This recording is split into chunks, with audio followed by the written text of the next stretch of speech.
Hello, ladies and gentlemen, I'm Rob, and welcome to something a little bit different. So you may recognize my RM rune logo on this sculpture that I made out of white pine from an old fence post that I cut off and then whittled down a little bit and then ground down with a brand new Dremel, thanks to my brother, with an extended wand attachment and a pine cone bit to chew away at the wood. Worked very nicely. And then, of course, a little bit of sandpaper, the back of my nail, the tips of the nails to break in the fine detail on the knuckles, and the folds in the skin was just by pressing in my thumbnail.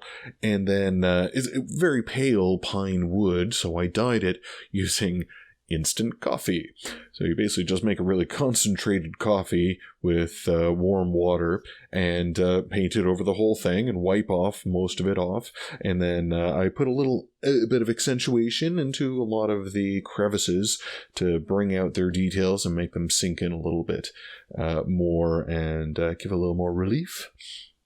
But know that basically all of these little marks, those are divots in the wood. Those are not painted on. That's engraved in. So I think I did pretty good for my first try. I've never really done this before.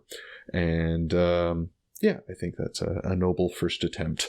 So I've got a couple of other projects in mind as to what's going to come out. I've got one that's already half on the way, but I'll leave that for another time. So please do let me know what you think about my first little jobby here with my Dremel. Now, of course, I've done other sculptures before in art school and all kinds of other things. So I kind of knew what I was doing going into it. But thank you very much for joining me. I've been Rob, and this has been Wooden Sculpture. I will see you all in the next one. Ciao, folks.